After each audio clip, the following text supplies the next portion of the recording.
Bonjour à tous. J'enregistre cette petite introduction pour vous prévenir que la qualité audio du podcast n'est pas optimale.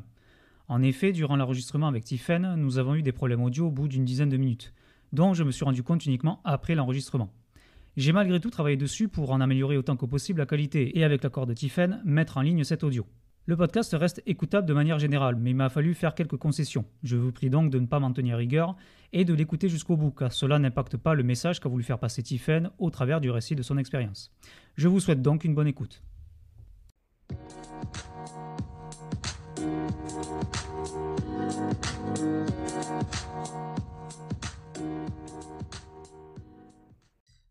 Tiffen Le Chanoine, bonjour. Bonjour. Avant de commencer, est-ce que tu pourrais très rapidement te présenter pour que nos auditeurs savent un petit peu qui tu es? Oui, alors Tiffaine Le Chanoine.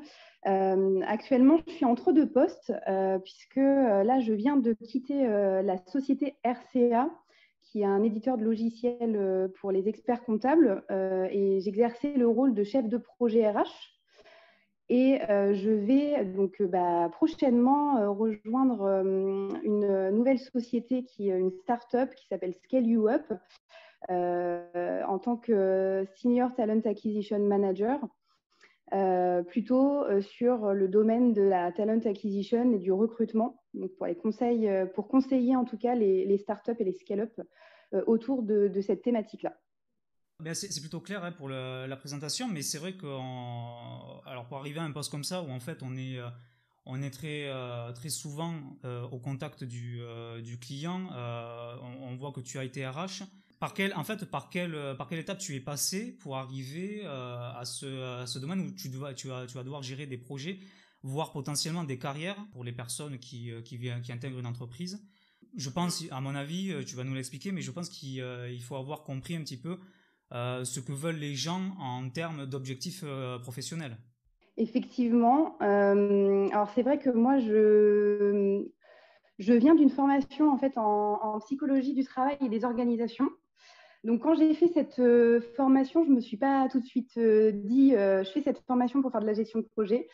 Mais c'était vraiment un intérêt aussi pour les interactions en fait humaines internes à l'entreprise et tout ce qui est lié en fait à la psychologie sociale, effectivement avoir un rôle conseil auprès des entreprises sur plusieurs thématiques.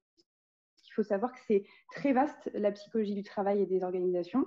Mais effectivement, moi, je me suis plutôt au départ dirigée sur le domaine de la prévention des risques psychosociaux, donc la qualité de vie au travail. J'ai fait un premier stage et je fais le lien justement, je pense que c'est une, une, une opportunité qui fait le lien avec la gestion de projet. Je pense que c'est ma première expérience vraiment en gestion de projet, puisque je travaillais en fait dans le domaine de la fonction publique. Donc ça, c'était mon stage de fin d'études où j'avais pour mission de rédiger le document unique et d'évaluer les risques professionnels et les risques psychosociaux. Donc, à savoir qu'on est parti de rien en fait, hein, dans le document unique. Il faut savoir que c'est un document obligatoire pour toutes les entreprises qui recensent tous les risques au travail. Et puis préconiser aussi des actions à mettre en place pour justement limiter ces risques. Et ben en fait, c'est mon premier rôle en tant que un peu chef de projet, chef d'orchestre, puisque j'ai dû accompagner en fait une équipe de 50 personnes et la direction à rédiger ce document. Sur cet aspect-là, voilà, première expérience. Donc oui, alors en effet, tu as un parcours qui est quand même assez riche et surtout, on voit que tu as été au contact en fait, de l'humain constamment. Et la question que je me pose, c'est par rapport à ce que tu disais tout à l'heure, il fallait que tu fasses un petit peu de prévention au niveau humain, en fait, sur certains risques liés au milieu professionnel. Donc en fait, là, on est clairement dans de la gestion de projet, c'est-à-dire que tu as dû faire une analyse de risque sur ce qui potentiellement pouvait arriver à certains on va dire, on va les appeler les collaborateurs. Comment tu évaluais en fait ces risques et ensuite comment tu arrivais à trouver les solutions qui te permettaient en gros de faire soit diminuer, soit faire disparaître le risque?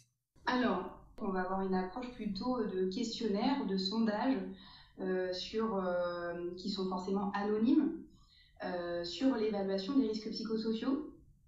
Et on a une approche qualitative qui va être vraiment, pour le coup, une interview, un entretien avec chaque agent, enfin du coup collaborateur. Là, pour le coup, c'est de la fonction publique, donc c'était des agents. Et donc, j'ai combiné, pour les risques psychosociaux, hein, là vraiment, j'ai combiné ces deux approches, puisque je trouvais qu'il y avait justement un moyen d'avoir plutôt une approche quantitative et de faire une analyse plutôt statistique entre guillemets, même si j'aime pas forcément quantifier l'aspect psychosociaux, et puis une approche vraiment basée sur l'écoute, et honnêtement c'était un gros travail ensuite de retranscription, parce qu'il faut savoir que j'ai rencontré alors, il y avait 50 agents, je pense que j'ai dû rencontrer 40 agents en entretien qui ont accepté de me recevoir. Et donc, j'ai enregistré et pris des notes durant les entretiens, hein, avec bien entendu leur accord. Et donc, il y a eu un gros travail après d'analyse de mon côté, puisque effectivement, analyser les échanges, les paroles, c'est assez voilà, compliqué. Sur la partie risque professionnel, donc là c'est complètement différent puisque c'est palpable, on va dire ça comme ça. Parce que vous pouvez avoir des risques à évaluer potentiellement chimiques, des risques de troubles musculo-squelettiques, on avait des risques de chute, enfin c'était vraiment là pour le coup des risques plutôt physiques en fait. Là c'était plutôt simple parce qu'en fait on allait voir, alors moi j'étais en lien avec l'agent alors je sais plus exactement son rôle exact, mais elle s'occupait de la sécurité en fait au sein de cette structure. Donc là j'allais dans chaque bureau observer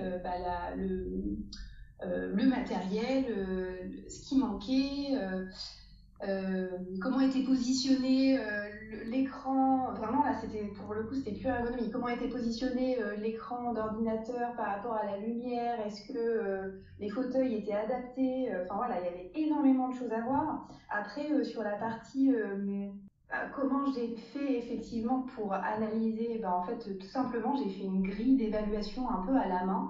Pour être honnête, Johan, à cette époque, moi j'ai été novice, donc en fait j'ai tout fait un peu artisanalement pour cibler ensuite les questions que j'allais poser dans la partie sondage, pour ensuite faire un mode un peu entonnoir et voir effectivement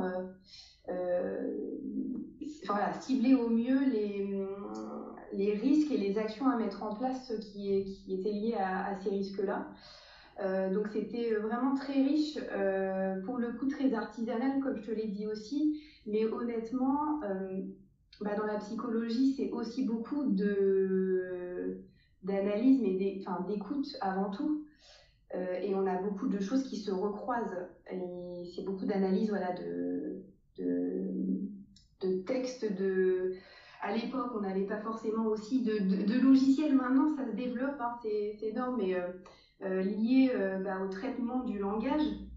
Maintenant, ça se fait beaucoup, mais j'étais pas forcément aidée, donc c'était vraiment plutôt voilà, de l'analyse et statistique, et puis analyse des échanges humains en fait.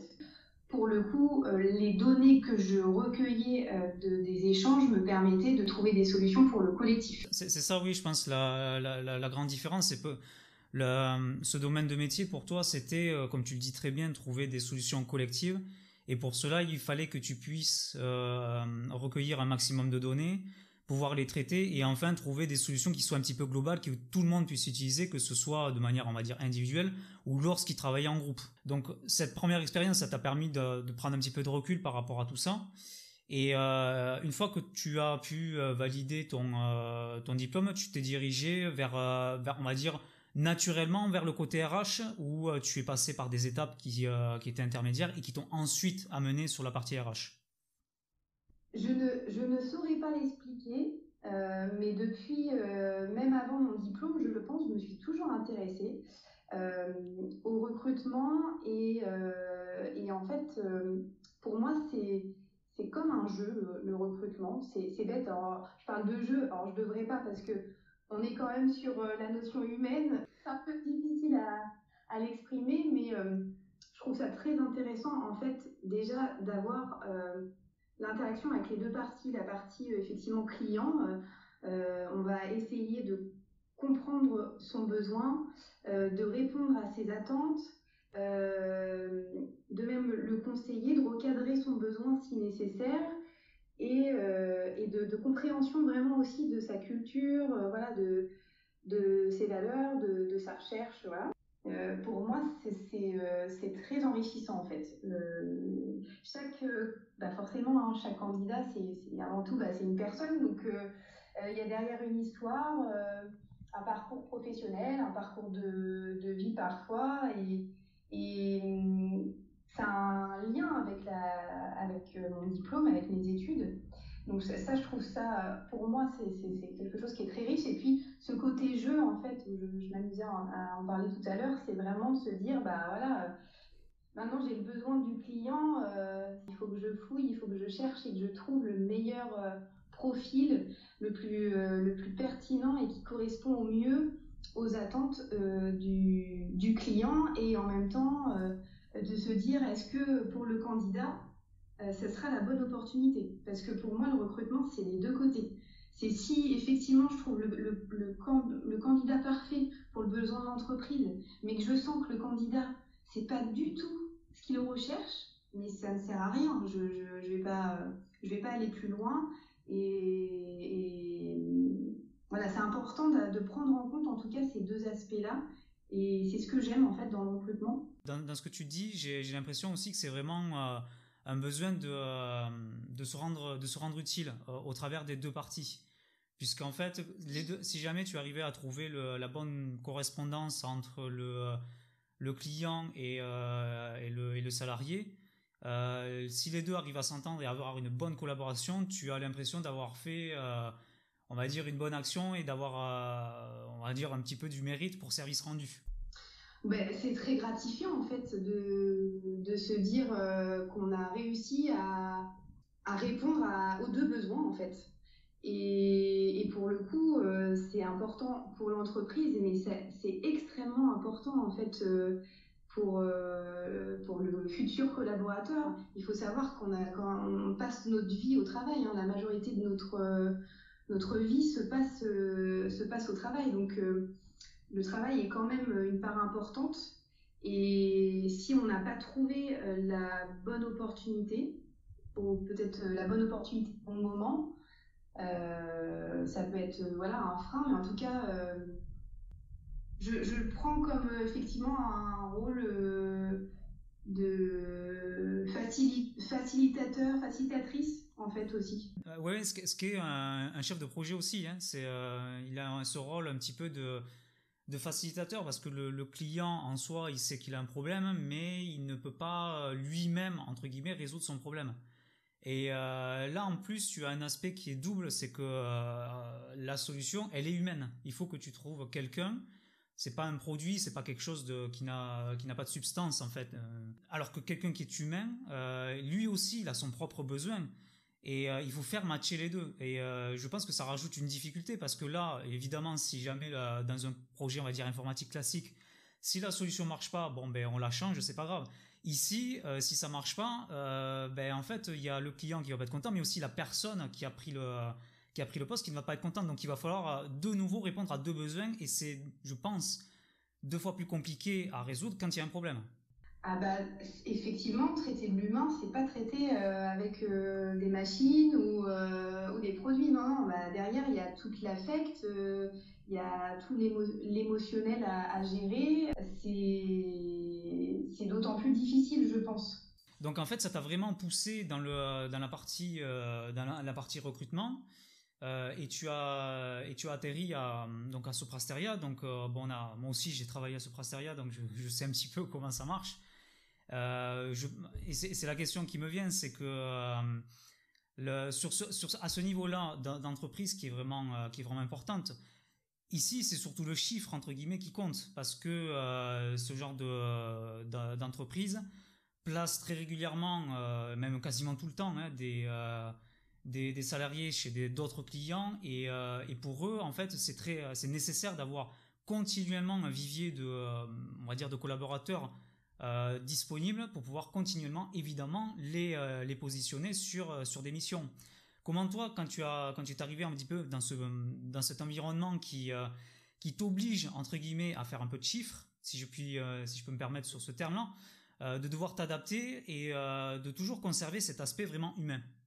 Alors, pour être tout à fait honnête, c'était assez déroutant au démarrage, puisqu'en fait, en plus, je venais de cabinet, donc ça me changeait complètement d'environnement, sur un domaine très dynamique, donc tu le connais bien, l'informatique, qui a énormément évolué.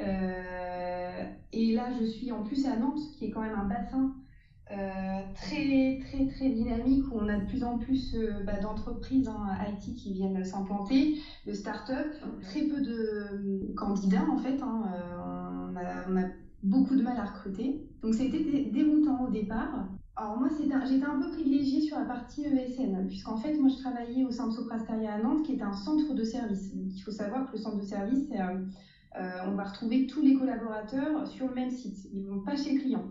Donc déjà, il y a cet aspect-là en fait qui était plus simple à gérer. Une fois que le collaborateur est envoyé chez le client, en fait, on perd une communication directe. Alors que quand il est toujours dans les locaux, par exemple, là, c'est beaucoup plus simple pour lui et pour, on va dire, la partie ressources humaines, d'interagir et de résoudre les problèmes. Exactement.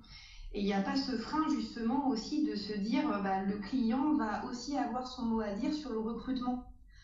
Là, on va recruter pour nos équipes qui sont directement sur site. Donc c'est beaucoup plus fluide et beaucoup plus agréable en fait. Et effectivement, même pour moi, je trouvais ça encore une fois assez gratifiant de voir par la suite évoluer les candidats qu'on a recrutés. Mais alors c'était déroutant cet aspect chiffre, mais en même temps, alors moi je trouve que c'était très dynamisant. Enfin pour moi personnellement, c'est très challengeant. Et puis tu l'as dit, il faut garder ce côté humain. Donc en fait, c'est bien de beaucoup recruter, mais il faut bien recruter. Alors je reprends sur la phase recrutement, mais on est encore sur la compréhension du besoin. Qu'est-ce que recherche le manager? Là pour le coup, le client c'était le manager. Que recherche le manager, l'équipe. Si on a une fiche de poste, on s'approprie la fiche de poste. Ensuite, on va la décliner sous une annonce de recrutement. L'annonce, on la publie. On la publie sur différents, ce qu'on appelle des job boards, qui vont être diffusés en externe pour qu'on puisse attirer les candidats. Bien que dans l'informatique, je ne te cache pas que ça ne fonctionne pas, de publier des annonces. Et donc, j'ai passé beaucoup de temps en fait à faire ce qu'on appelle de la chasse sur LinkedIn auprès de candidats. Mais il faut savoir que il faut aussi pouvoir être dans une interaction humaine. C'est pas c'est bien aussi, comment dire, c'est bien aussi de cibler l'individu, et c'est pas tant de faire 1000 contacts. Il faut faire du chiffre, mais il faut être aussi qualitatif.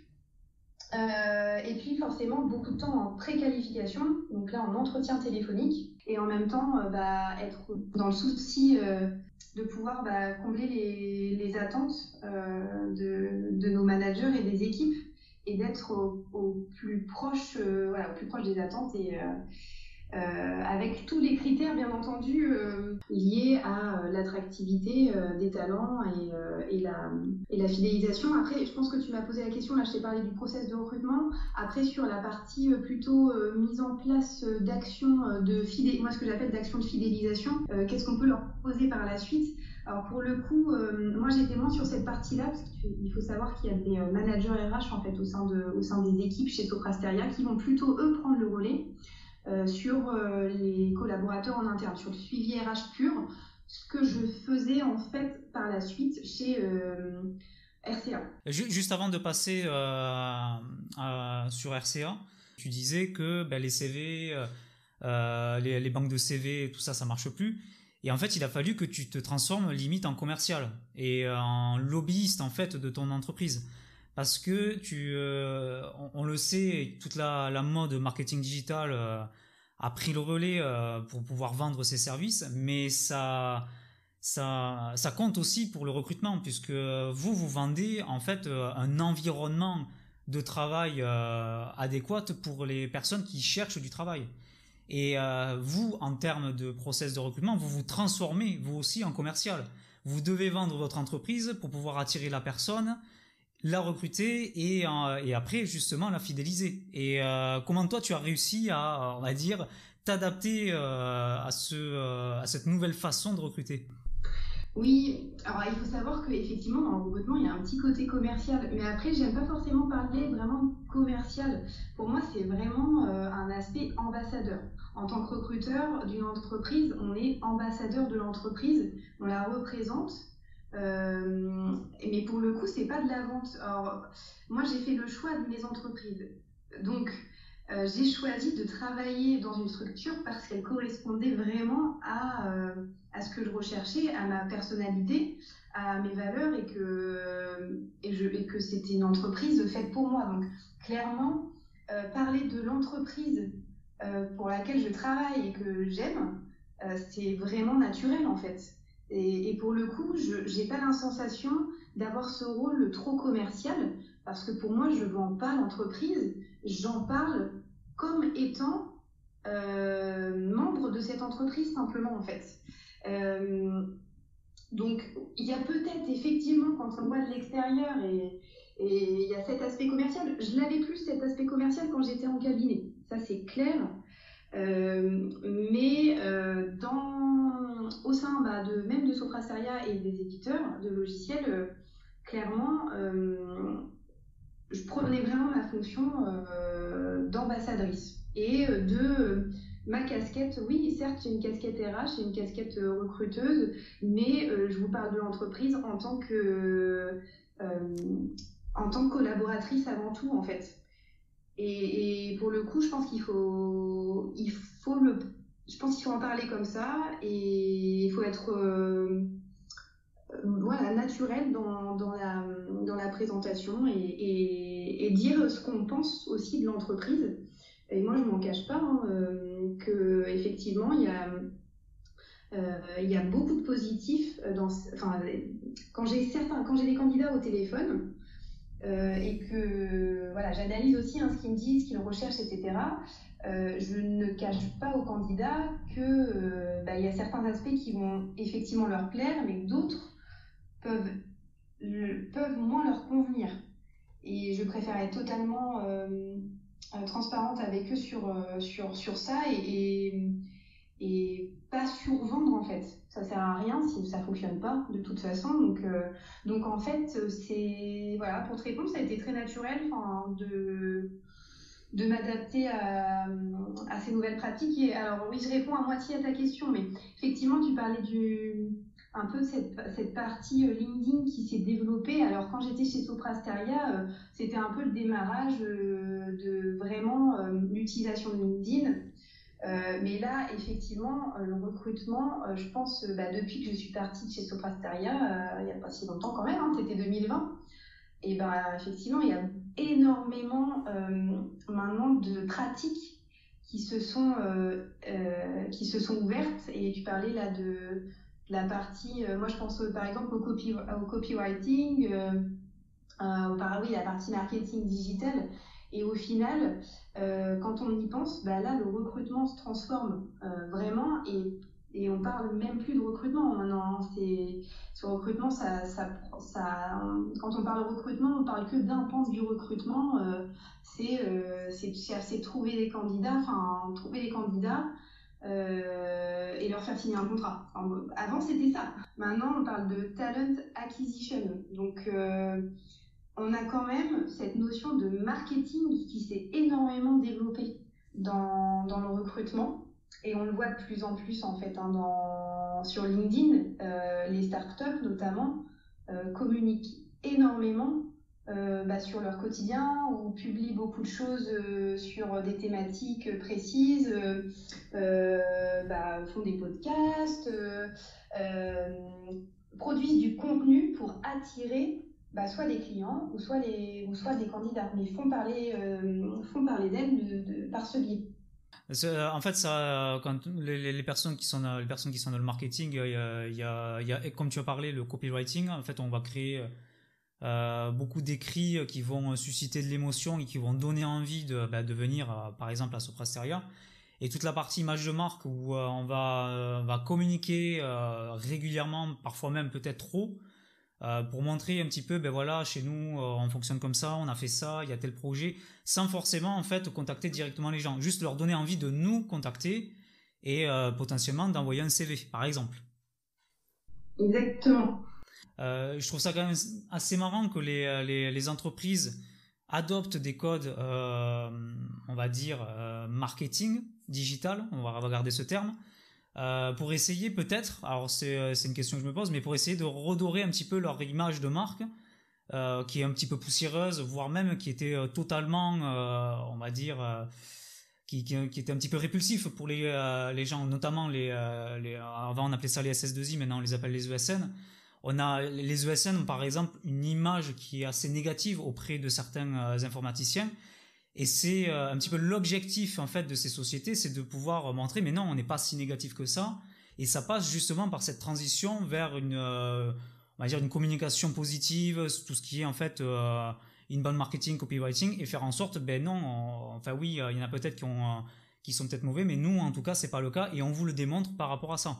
Et puis c'est aussi, alors là je reprends un peu ma casquette RH parce qu'effectivement moi le marketing c'est pas mon métier, mais on le retrouve notamment sur la base de la marque employeur. Si maintenant une entreprise n'a pas de marque employeur et ne sait pas communiquer sur elle-même et sur ce qu'elle peut offrir en fait aux candidats, ça va être très difficile. C'est devenu aussi un nouveau métier, enfin un nouveau modèle. Quand je suis arrivée chez Soprasteria, c'est là que c'est là vraiment où j'ai découvert la marque employeur, mais avant je pense que c'était peu démocratisé en fait. Maintenant tout le monde en parle et c'est devenu élémentaire que de travailler sur sa marque employeur avant de se poser la question de comment je recrute en fait. Oui, ça m'amène une question. Est-ce que tu penses que on va dire les RH de demain doivent aujourd'hui suivre ce genre de formation avant de prendre un poste qui a un attrait au niveau de la communication, peut-être même marketing, autour des réseaux sociaux, plutôt que de se pencher sur ces process de recrutement, d'évaluation. Voilà, essayer de mixer un peu les deux, mais ne pas se focaliser sur cette partie analyse du besoin, mais aussi développer une image de marque, comme on en parlait, avoir des compétences en communication, pour avoir une espèce de, on va dire, d'avoir des compétences un peu hybrides, d'avoir un poste un peu hybride, à mi-chemin entre le marketing et la partie recrutement, RH, etc. Je pense que, en tout cas, dans le recrutement, ça va devenir fondamental. En fait, ça fait partie du recrutement maintenant, la marque employeur. Et ce que je disais tout à l'heure, c'est partie de la talent acquisition. On est obligé de travailler déjà sur la marque employeur avant d'amorcer des choses en termes de recrutement. C'est indispensable. Donc forcément, quand on fait du recrutement, on est obligé de s'intéresser à cette partie-là. Ça fait partie du travail maintenant. Avant, ça l'était moins, mais on est obligé de faire de la veille sur ces sujets, de voir ce que font les autres, faire du benchmark auprès des concurrents, et puis d'échanger avec aussi nos pairs. Enfin, honnêtement, maintenant, il y a une grande communauté qui s'est formée autour du recrutement, qui existait peu avant en fait. Et je trouve que c'est intéressant parce que le recrutement n'était pas considéré comme un métier. mais on considérait le recrutement comme une partie des ressources humaines. Le recrutement, c'est quand même un métier qui est à part ou qui commence à devenir vraiment à part. La fonction ressources humaines comme on la connaissait avant ou comme on la connaît, où on voit les responsables ressources humaines qui sont plutôt centrés sur soit la politique RH, la stratégie RH, qui ont plus de hauteur aussi de vue sur ça, et puis sur le suivi des équipes individuelles, conseil manager, etc. Enfin voilà. Donc voilà, j'espère que je réponds à ta question. Oui. Est-ce que tu penses que le fait que on va dire, le recrutement est devenu un petit peu, on va dire carrément, c'est compliqué maintenant de trouver les bons profils.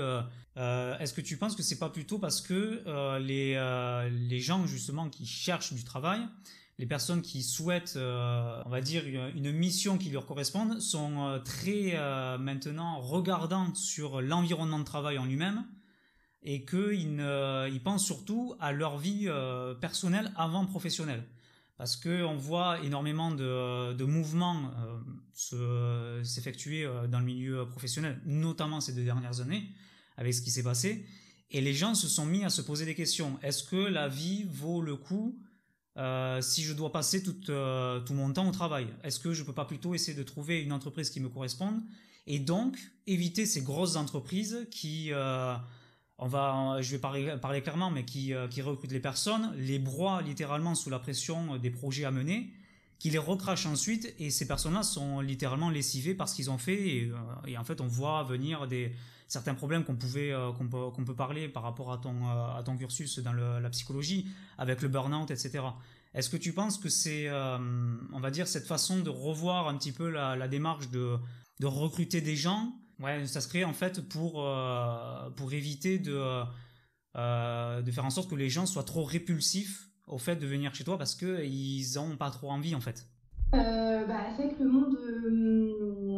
monde du travail, de toute façon, il évolue. Mais là, on le voit, mais tu l'as très bien dit, là, alors déjà, avant, on le voyait avant ces 2 dernières années que ça commence à évoluer, mais alors là, ça a explosé en fait, hein, avec l'impact de la crise sanitaire, grosse remise en question des salariés en fait, hein, sur la place du travail dans leur quotidien, dans leur vie. Il faut s'adapter en fait. Chez RCA, on en parlait beaucoup au sein du service RH, qu'à un moment donné, de toute façon, il va falloir trouver de nouvelles approches, de nouvelles pratiques. Je ne parle pas que du recrutement, mais pour pouvoir fidéliser au mieux, hein. J'utilise beaucoup le terme de fidélisation, mais c'est vraiment le terme qui me vient, et mettre l'accent l'accent vraiment, on en parlait beaucoup avant, mais là ça revient encore plus sur la qualité de vie au travail. Maintenant, c'est même plus la qualité de vie au travail, ça va être la qualité de vie en télétravail. Mais non, enfin, je parle du télétravail parce que ça se démocratise beaucoup, et je pense que maintenant, alors, je parle dans l'informatique, mais ça devient maintenant presque une normalité que de proposer des jours de télétravail, déjà pour trouver un équilibre vie pro, vie perso, qui est extrêmement important et qui est recherché, hein. Il faut pas se leurrer. Mais en tout cas, on aura forcément des changements du côté RH dans l'accompagnement, et que ce soit, quand je parle de télétravail par exemple, dans l'accompagnement à distance, c'est pas forcément simple en fait, hein, de suivre des collaborateurs à distance, de manager aussi à distance. Donc il va falloir trouver de nouveaux modes de communication, détecter en fait les signaux un peu faibles qu'on peut pas forcément en fait détecter en télétravail. Voilà, et je pense qu'il y a plein j'ai pas les réponses, hein, mais je pense beaucoup de changements et beaucoup de choses à réinventer au sein de la fonction RH. Ça c'est certain, et il faut que les entreprises le comprennent, que maintenant en fait ils ont besoin de la fonction RH pour avancer, pour évoluer, et pour qu'ils puissent justement retenir toutes ces compétences et toutes ces belles personnes et les talents au sein de l'entreprise. Et s'ils ne font pas confiance, s'ils ne délèguent pas en fait à la fonction RH, ça fonctionnera pas. En fait, aujourd'hui, je pense que la majorité maintenant des dirigeants d'entreprise ont compris que la fonction RH, ce n'est plus de l'administration du personnel, c'est une fonction stratégique. Et puis sur le recrutement, on en a parlé, hein, le recrutement, il va y avoir, je pense aussi des évolutions liées au marketing. Et puis, je pense qu'il y aura des nouveaux outils, en fait, parce que moi, j'ai connu la digitalisation de la fonction RH. J'avais pas d'ATS, par exemple. Donc, l'ATS, c'est le logiciel de traitement des candidatures en recrutement, donc au sein de mon cabinet. Je connaissais très peu en fait de logiciels de recrutement, j'entendais très peu parler même pendant mon cursus.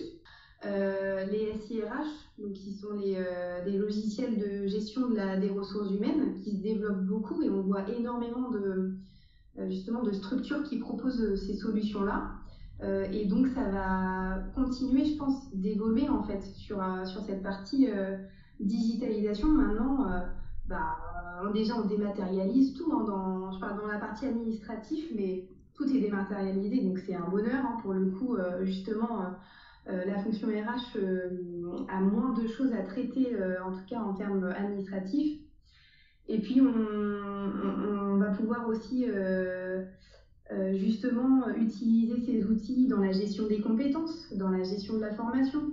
Et c'est extrêmement du coup valorisant. Ça va pouvoir aussi nous permettre justement d'avoir des données qu'on n'avait pas forcément avant, qu'on va pouvoir analyser et être au plus proche en fait des attentes de l'entreprise et puis des actions qu'on va pouvoir mettre en place.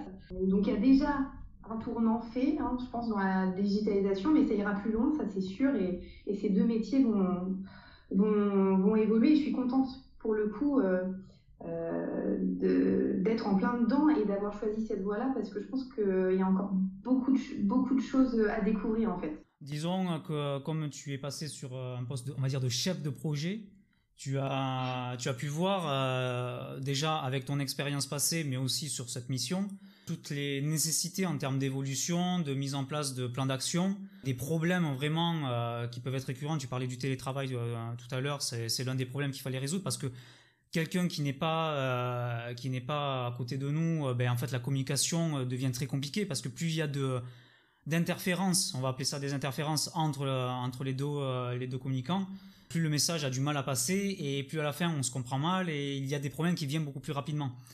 Et via ton poste de chef de projet, toi tu as pu te rendre compte de toute cette nécessité de mettre en place que ce soit des outils ou bien des nouvelles pratiques dans des projets, c'est carrément des projets RH. Et donc tu as pu vraiment voir qu'il fallait amorcer une transition dans ce métier et en fait purger ce qui ne marche plus. Alors moi je veux dire, on s'en est rendu compte avec l'équipe RH qui était en place dans le quotidien.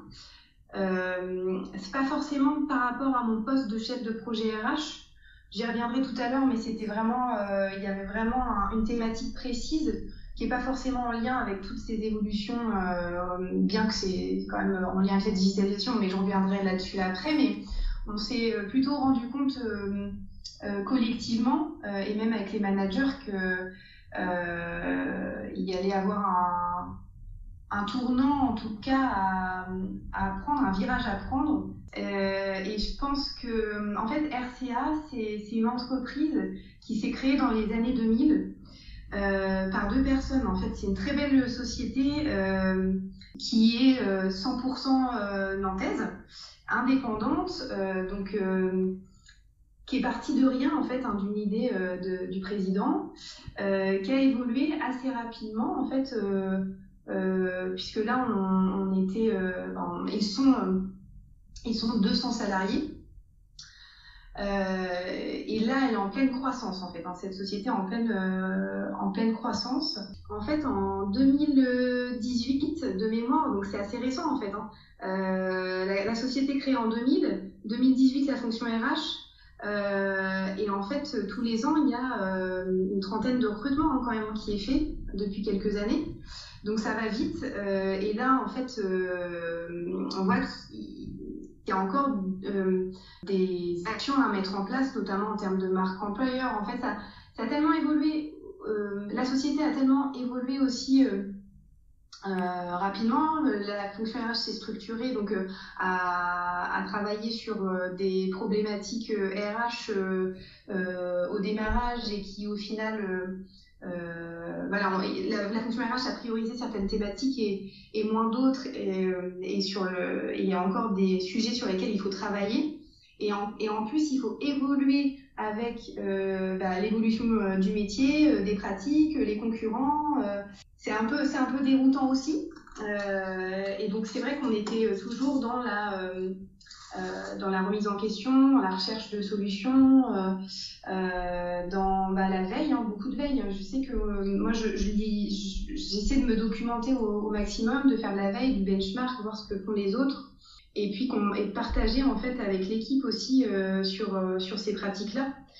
Pour qu'on puisse évoluer avec notre temps entre guillemets. Donc voilà, donc c'est pas forcément sur ma fonction de chef de projet, mais c'est plutôt avec ma casquette RH et le service RH où vraiment on voit que le métier évolue. En tant que chef de projet RH, moi j'étais vraiment garante de projets transverses en fait au sein de l'entreprise. C'était des projets aussi bien purement stratégiques RH, mais aussi j'étais au service d'autres services si besoin en fait sur différents sujets. Mais il faut savoir que j'avais quand même un gros projet à mener qui est, je ne sais pas si tu en as déjà entendu parler, la GPEC. Donc c'est la gestion prévisionnelle des emplois et des compétences, qui maintenant s'appelle plus la GPEC, mais s'appelle la GEPP. Qui est la gestion des emplois et des parcours professionnels. Et ça, c'est vraiment un projet qui est assez structurant, stratégique pour l'entreprise. Pour faire court, en gros, c'est une démarche compétences. Donc en fait, elle va nous permettre, dès le départ, en fait, il faut recenser les besoins, n'importe quoi. Il faut recenser les compétences de l'entreprise et il faut savoir en fait. Elle va nous permettre en fait d'anticiper les écarts entre les compétences réelles existantes au sein de l'entreprise et les compétences qui vont être attendues. Et là, dans le cadre de RCA, en fait, on est sur une entreprise en croissance qui a un projet d'entreprise à 2028 et notamment d'atteindre 300 salariés. Donc un très beau projet et pour le coup ce projet-là va permettre justement de se poser les bonnes questions au sujet de nos compétences. Comment on fait pour atteindre aussi nos objectifs opérationnels, Là je parle vraiment des objectifs au niveau de l'effectif de l'entreprise, mais aussi au niveau opérationnel et des besoins clients. Comment on fait pour rester performant, compétitif, productif? Quelles compétences du coup je possède au sein de l'entreprise? Quelles compétences je vais avoir besoin au regard du futur qui va m'attendre, au regard aussi des changements technologiques, au regard des évolutions métiers? En fait, il y a énormément de choses à prendre en compte. Et donc, le projet, c'est effectivement de pouvoir mettre en place des actions pouvant corriger ces écarts-là. Donc c'est très très complet. Quand j'en parle, et c'est vrai que ça peut paraître un peu complexe, il faut le comprendre comme une démarche compétence qui va aussi nous permettre de mettre des actions type renforcer la mobilité interne, mettre en place des formations, plus de formations ou alors revoir notre process de formation, revoir les méthodologies, mettre en place des possibilités d'évolution, des possibilités de carrière, ouvrir en fait les perspectives. Donc pour le coup, c'est très c'est bénéfique pour l'entreprise mais aussi pour les salariés et c'est aussi une notion d'attractivité pour les candidats de se dire ok, je vais être recrutée ou alors RCA recrute. Aujourd'hui, j'ai eu un entretien, on m'a proposé tel poste, mais je sais que au sein de l'entreprise, on a des possibilités d'évoluer en expertise, d'évoluer sur la fonction managériale, comment j'y arrive, les parcours à proposer et qu'est-ce qu'on met en place justement pour les accompagner. Et en fait, c'est vraiment de structurer toute cette partie-là qui est quand même la base et la fonction de la fonction RH. Voilà, c'est un qui englobe ce socle qui est quand même indispensable pour l'entreprise et pour la fonction RH et pour les salariés.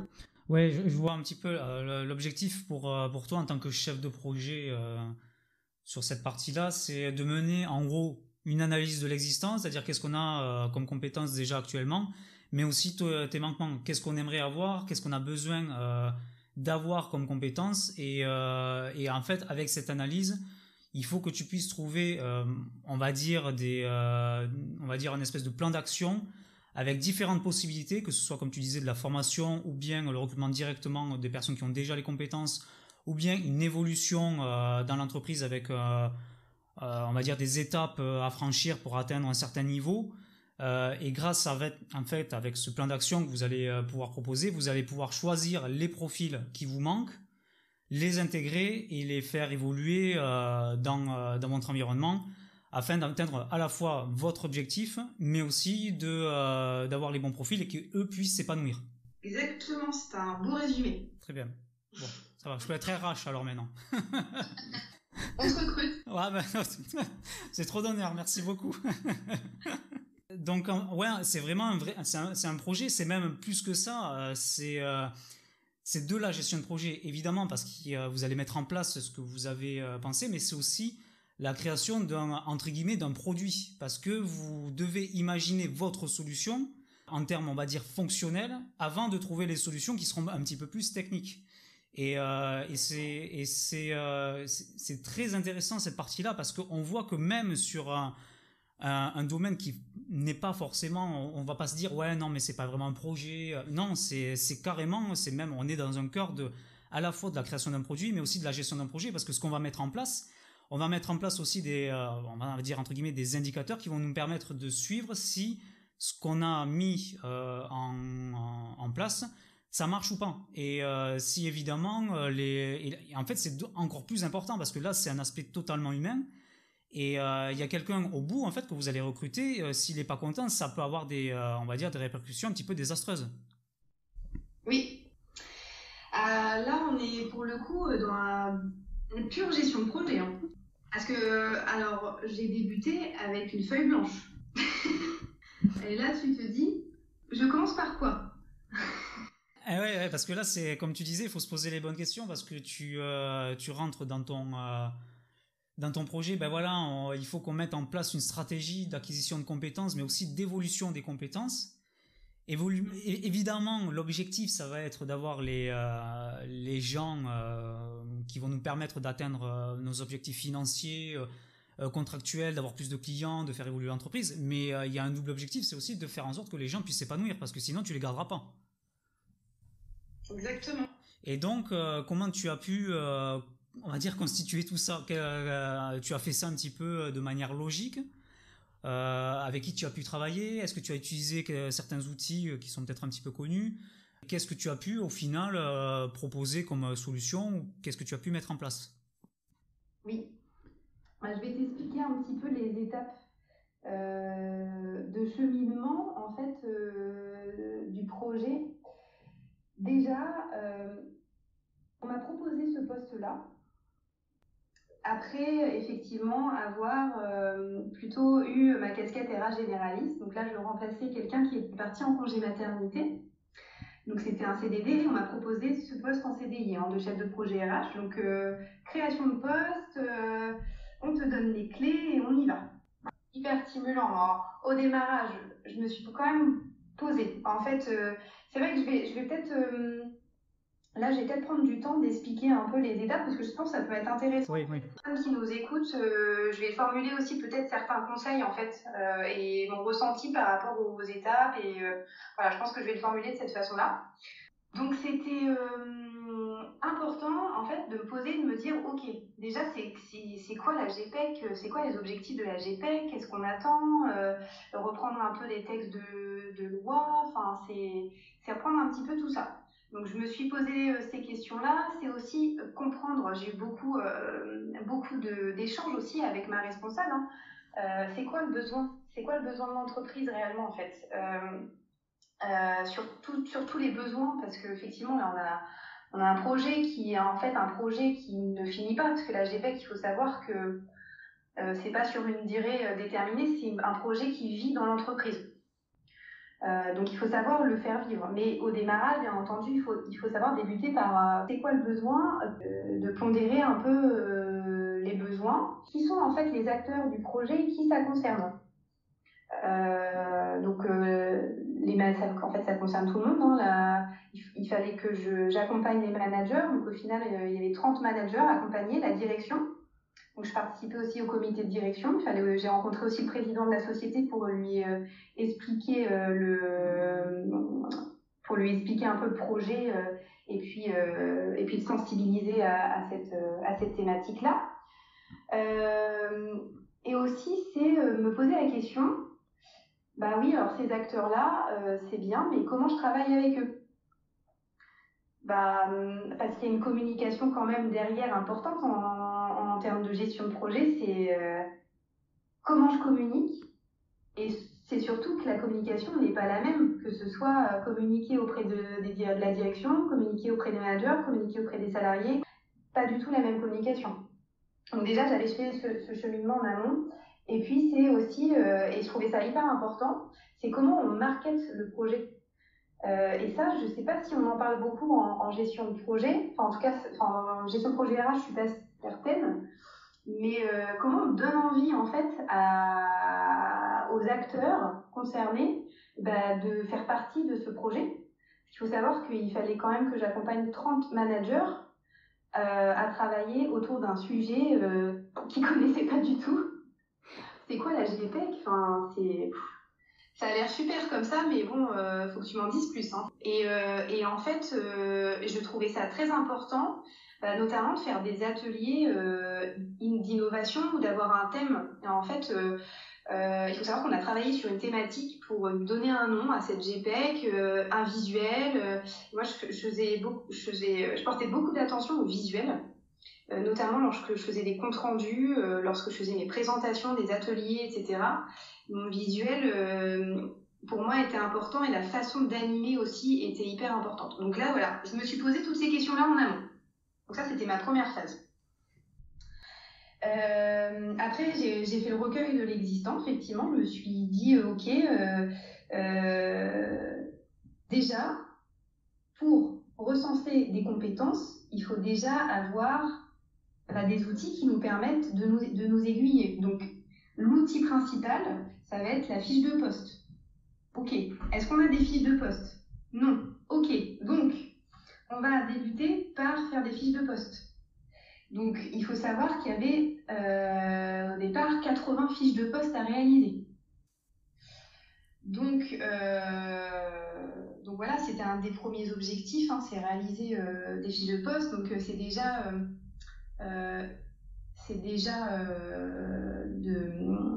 de travailler sur la notion d'activité, de mission d'activité pour ensuite recenser des compétences. Donc des compétences techniques et des compétences comportementales, les fameuses soft skills. Donc voilà, donc là je parle du recueil de l'existant, quels sont les outils, est-ce qu'on a un organigramme, est-ce qu'on a un trombinoscope, et puis d'avoir un peu des données par rapport à quels sont les différents services, quelles sont les fonctions de chacun, est-ce qu'on a les mêmes intitulés de poste, enfin, il fallait aussi harmoniser tout ça. Il y avait des intitulés de poste complètement différents pour des postes qui en fait étaient similaires. Enfin, donc voilà, donc là il y a un gros travail d'analyse par rapport à ça. Et ensuite, troisième étape, je dirais, c'était aussi, je pense qu'il faut prendre le temps, donc je le formule aussi comme un conseil, il faut prendre le temps d'instaurer une relation de confiance avec les personnes avec lesquelles on va travailler. Donc là, notamment la direction et les managers. Donc j'ai rencontré, je le disais tout à l'heure, la direction, et j'ai aussi rencontré les managers un par un pour faire connaissance, présenter mon rôle, le projet, connaître aussi en fait leurs attentes, savoir s'ils avaient des connaissances sur le sujet. Moi, ça m'a permis aussi un peu de cibler, de savoir quel était le degré de connaissance de chacun. Et puis ça m'a permis aussi, c'est important, un peu de cerner en fait les personnalités de chacun, se dire est-ce qu'il y a certains qui vont être peut-être plus acteurs dans le projet, certains qui n'ont pas forcément d'attrait en fait pour ce projet, et de aussi miser sur certains acteurs justement beaucoup plus actifs pour m'aider au fil de l'eau sur le projet. Donc voilà, là c'est l'aspect communication. Après, il faut savoir que j'ai beaucoup attendu en fait avant de débuter la phase de planification, de rétro-planning du projet, etc.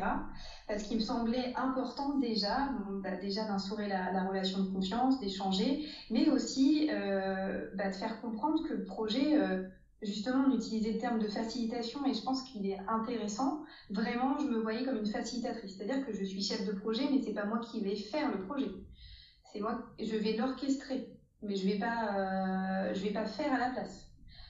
Et je suis là en tant qu'accompagnatrice, je vais conseiller les managers, et du coup, je voulais vraiment leur faire comprendre qu'il fallait qu'on construise ensemble le projet. Et pour ça, en fait, j'ai fait un premier atelier, vraiment sur une matinée de construction du projet avec les managers, et ça m'a permis vraiment de cerner justement leurs attentes, les priorités, ce qu'ils souhaitaient, ce qu'ils ne souhaitaient pas, voilà, leurs pires cauchemars, leurs rêves sur le projet, tout ça sur un atelier plutôt novateur, enfin avec un atelier très dynamique. Et en fait, ce premier atelier-là, vraiment de sensibilisation, c'est aussi un peu cadrage aussi du besoin, mine de rien. Ça m'a permis justement de me poser les bonnes questions sur comment on se projette ensemble sur la suite. Et donc, à partir de ça, j'ai construit, avec l'aide d'un consultant qui était beaucoup plus, lui, axé expertise sur la partie GPEC, le planning, le rétro-planning et la planification en fait du projet, avec toujours l'idée de me dire qu'il faut quand même, dans la planification du projet, il y avait effectivement des objectifs à atteindre, des ateliers un peu novateurs sur des thématiques précises, sur lesquels je m'inspirais un peu aussi de la méthodologie design thinking que je trouve très intéressante, et toujours avoir en tête l'idée que les objectifs doivent être quand même smart. En gestion de projet, on utilise beaucoup ce terme-là, et dans smart surtout j'avais le mot atteignable, parce qu'il faut savoir que les managers, oui, ils ont du temps opérationnellement, ils ont peu de temps à consacrer aussi à un projet annexe, et donc c'était important en fait de prendre en compte cet élément-là, pour pas justement les freiner et qu'il y ait des réfractaires, et c'était surtout pas mon intention que de prendre de leur temps, en fait, beaucoup de temps. D'où mon accompagnement qui était quand même assez en proximité. Donc c'était aussi savoir composer avec ça. Ça c'était aussi important, savoir composer avec l'emploi du temps des managers. Et puis dans le projet, je pense qu'il y a un temps qui est extrêmement important, mais en plus j'en ai parlé tout à l'heure, alors c'est peut-être un peu redondant, mais c'est vraiment de les rendre acteurs, qu'ils s'approprient le projet, et de les accompagner au mieux, en fait. Et c'est un peu de l'accompagnement aussi au changement, mine de rien. Et donc, il y a cette notion de communication qui est extrêmement importante, et puis cette notion d'animation. Donc, pour moi, j'étais facilitatrice et animatrice de cette communauté, en fait, autour de ce projet de la GPEC. Et puis, moi, mon rôle, en fait, aussi, était beaucoup d'animer des ateliers. Donc, premier atelier de sensibilisation au démarrage dont j'ai parlé tout à l'heure. Mais tous les mois, j'avais des ateliers sur sur le rétro-planning, en fait, se dire on en est où des objectifs. Maintenant, qu'est-ce que j'attends de vous pour les prochaines semaines ou prochains mois à venir, puisqu'on se revoit le mois d'après. Et puis, on avait une partie plutôt pratique lors de l'atelier, mais c'était important de rendre ces ateliers très dynamiques. Et ensuite, il y avait d'autres ateliers qui avaient lieu à peu près tous les 2 mois, qui gravitaient autour d'autres sujets. Donc, on a travaillé sur les soft skills, on a créé un référentiel de soft skills au sein de RCA. Et un atelier autour de la carrière et la mobilité. Et donc c'est pareil, hein, c'était des ateliers sur le thème de l'innovation où il fallait trouver justement des solutions à des problématiques. Et quand je parlais de marketer les ateliers, c'était important aussi de donner envie aux managers de venir aux ateliers. Donc il faut aussi être, je pense, curieux, pas curieux, ingénieux et un peu créatif pour essayer de trouver des marqueurs, des choses pour se démarquer et puis qui donne envie de venir participer aux ateliers. Et notamment, pour la petite anecdote, j'avais fait un atelier sur le thème de la science-fiction. Alors la GPEC et la science-fiction, ça n'a rien à voir, mais du coup, on a fait des petits scénarios sur le thème de la science-fiction et autour du thème, par exemple, de la fuite des talents, de la guerre des talents. Et il fallait travailler autour de ça. Donc, j'avais créé une affiche avec l'affiche du nouveau Matrix à l'époque. C'est sorti au mois de décembre, je crois. Et voilà, donc il faut quand même être assez créatif et puis savoir parler au plus grand nombre pour dénoter un peu, en fait, parce que il faut savoir que la GPEC, ça donne pas envie, hein. Vraiment, c'est un terme très administratif et quand on connaît pas, on n'a pas forcément envie d'y mettre les pieds. Oui, tout ce que tu racontes, en fait, c'est le quotidien de tout chef de projet, hein. Parce que là, tu parles de faire venir, en fait, les gens à ces ateliers. Pour cela, il faut leur donner du sens. Et en leur donnant du sens, c'est leur faire comprendre que si on met ça en place, c'est pour qu'à la fin, ils puissent avoir soit des salariés qui auront les compétences que eux, ils ont besoin d'avoir afin d'atteindre leur objectif plus tard. Donc, en fait, c'est un projet qui semble pas forcément important dit comme ça, mais qui en fait a un effet sur le long terme.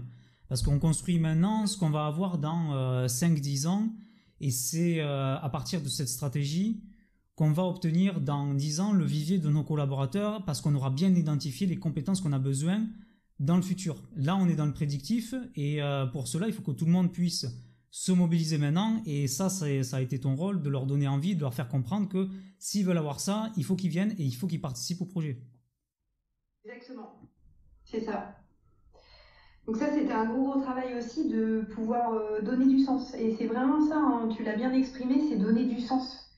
Et puis ce travail d'appropriation, parce qu'effectivement, j'ai certains managers qui me disaient, oui, on fait le projet pour toi. Mais non, en fait, le projet, c'est pas pour moi. Le projet, c'est pas moi, c'est pas... Moi, je m'en servirais pas, hein, de ce projet, hein. C'était pas juste pour me faire plaisir. C'est vraiment qu'ils puissent comprendre que c'est pour eux, qu'effectivement, ça demande du temps maintenant, mais qu'ils seront vraiment satisfaits de l'impact que ça aura pour la suite. Et oui, parce que eux, ils voient pas le résultat maintenant. Pour eux, c'est trop abstrait. On les emmène dans des réunions ou dans des ateliers, ils en comprennent pas la finalité. Et c'est encore une fois le rôle du chef de projet de leur faire comprendre que le projet, c'est pour eux qu'on le fait, que c'est eux qui vont en tirer des bénéfices à la fin, parce qu'ils vont obtenir, via les futurs collaborateurs, les compétences qu'ils recherchent pour mener à bien leur propre projet. Exactement. Et donc, suite à cette expérience, aujourd'hui, tu es toujours chez RCA ou tu mènes toujours ce projet ? Alors, j'ai quitté RCA hier. Ah. Donc, officiellement hier. Puisque j'étais très bien sur le projet et très bien chez RCA. C'est pour des questions aussi de mobilité que je suis partie et puis je rejoins en fait prochainement aussi une nouvelle société plus petite, 30 personnes, plus récente, elle a 1 an, avec un beau challenge, je pense, donc sur un poste effectivement, je disais tout à l'heure, de Senior Talent Acquisition Manager, donc plutôt sur la partie Talent Acquisition et conseil auprès de start-up sur toute cette notion Talent Acquisition d'attraction, donc de marque employeur, d'attractivité des talents, de recrutement et d'accompagnement au sein de l'entreprise, d'onboarding, qui rejoint un peu ce que j'ai fait auparavant, bien que je suis persuadée on reste encore dans la gestion de projet sur l'accompagnement client. Donc, Mais c'est toujours essayer de détecter ce qu'il a besoin et de lui trouver la bonne personne pour résoudre son problème. Exactement. Qu'est-ce que tu en retires un petit peu de cette expérience, que ce soit récente ou un petit peu plus lointaine, ou qu'est-ce qu'il faudrait appliquer en tant que, on va dire, bon chef de projet pour mener à bien en fait ces missions? Alors ce que j'ai appris déjà, c'est accepter, je pense vraiment c'est mon plus grand apprentissage, mais c'est de par ma dernière expérience en tant que chef de projet RH, parce que pour le coup c'est vraiment de la gestion de projet pure, c'est d'accepter que le chef de projet en fait ne peut pas tout savoir. Quand j'ai débuté, je me suis dit, oh là, on me confie un projet sur lequel je n'ai jamais travaillé. Je connais des choses, mais pas assez. Je me sentais pas assez experte. Enfin voilà, je me suis posé des questions. Comment je vais faire? Mais en fait, un chef de projet guide. Oui, il faut avoir des connaissances, ça s'apprend. Après, on apprend beaucoup de l'autre en fait. Et au fur et à mesure. Donc en fait, il faut accepter, je pense, de ne pas savoir, d'apprendre aussi de l'autre. Et puis aussi accepter qu'un projet ne se déroule jamais comme on l'avait prévu. C'est aussi savoir s'adapter. Donc ça, j'ai appris beaucoup à lâcher prise. Et je remercie beaucoup le consultant qui m'a accompagnée justement sur le sujet de la GPEC, puisqu'en fait, effectivement, il m'a un peu ouvert les yeux sur le fait que le projet, il va se forger. On a beau faire un rétro-planning, tout planifier, organiser, on a tout en tête. Mais à un moment donné, ça ne se déroulera pas comme on l'aura prévu. Il y aura toujours des aléas au niveau temporel, des personnes qui auront besoin d'être plus accompagnées que d'autres, des personnes plus réfractaires. En fait, c'est la vie d'un projet et c'est vrai qu'on m'a fait comprendre ça aussi quand parfois j'avais des blocages sur certains aspects. On m'a dit c'est pas grave, en fait, ça fait partie du projet. Faut accepter de peut-être d'échouer aussi parfois en fait sur des choses sur lesquelles, qu'on avait prévues et qui ne se font pas. Ou je lance ça comme ça pour déculpabiliser certains. Mais c'est vrai que c'est pas simple d'animer des ateliers. C'était mes premiers vraiment ateliers que j'ai animés. Et je me souviens que c'est le 2e atelier.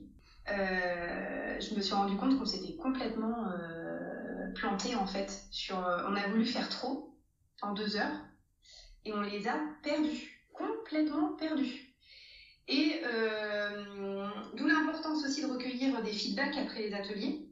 Donc moi je sentais déjà que ça allait pas, donc j'ai quand même pris du feedback auprès des managers qui m'ont fait qui n'étaient pas forcément du feedback, c'était constructif mais c'était plutôt, c'était des points plutôt négatifs. Donc on a dû le matin même changer en fait tout le format de l'atelier, donc s'adapter 1 heure avant le début de l'atelier pour te dire qu'en fait je suis de nature quand même à être quand même dans le contrôle, dans la planification, surtout dans la gestion de projet, voilà. Mais j'ai appris à lâcher prise sur ces aspects-là, et ben c'est pas grave, ça se passe pas comme on aurait voulu, mais on s'adapte, et puis ça va bien. Et puis au final, on trouve toujours des solutions. Et puis c'est accepter de ne pas pouvoir aussi embarquer tout le monde. Et ça c'est pareil, c'est un des directeurs avec lequel je travaillais qui m'a fait comprendre que, en fait, un jour il m'a dit, mais Tiffaine, ça ne sert à rien de vouloir embarquer tout le monde sur le projet. Il y aura toujours des personnes qui ne seront pas forcément, qui n'en verront pas forcément le sens, en tout cas maintenant, et qui seront pas forcément actifs et qui seront même réfractaires, mais en fait c'est normal. C'est pas grave. C'est pas grave si on n'a pas tout le monde, si on n'a pas tout le monde avec nous. Il faut savoir aussi s'entourer des bonnes personnes en fait. Et puis voilà, je pense que c'est aussi ce que j'ai beaucoup appris je reste encore sur ma dernière expérience, c'est l'animation d'ateliers. Effectivement, j'ai animé des ateliers créatifs, on va dire, d'innovation, et je me suis appuyée, si je peux donner des outils, etc., ça peut aider, mais je sais que sur Open Classroom, moi j'ai beaucoup apprécié, je me suis formée sur animer des ateliers de créativité, et il y avait un atelier aussi sur le design thinking, et pour le coup, j'ai trouvé ça hyper intéressant quand on est débutant, donc ça m'a beaucoup rassurée. Et puis surtout, voilà, se dire que un projet, ça se construit pas seul. Donc il faut être énormément dans l'écoute, être positif. Parce que en fait, si on ne croit pas au projet, si on n'est pas positif, ça marchera pas. Donc voilà ce que j'en retire. Et en 1 an de gestion de projet, tu vois, je pense que j'ai énormément appris. Énormément. Ouais, ça se sent parce que là, par rapport à tout ce que tu décris, par rapport à tout ce que tu décris, c'est vraiment un projet qu'on peut en trouver dans n'importe quel domaine. Est-ce que tu as quand même peut-être on va dire un contenu là tu nous as cité Open Classroom, tu nous as donné beaucoup de conseils, ou quelque chose, un livre, une vidéo, ou peut-être même une formation entière, hein, qui t'a vraiment aidé déjà à mieux appréhender ton métier, mais aussi à mieux t'organiser avec certains outils dont tu ne connaissais pas l'existence.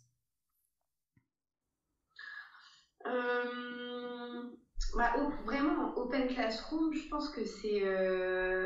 on peut trouver en fait des formations pépites un peu. Hein. Vraiment, je trouve que c'est une plateforme super pour apprendre.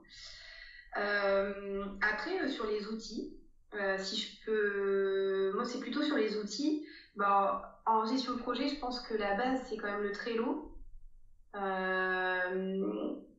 Ça m'a beaucoup servi, je connaissais d'avant, mais du coup, ça m'a beaucoup aiguillée aussi sur la façon de gérer les étapes du projet.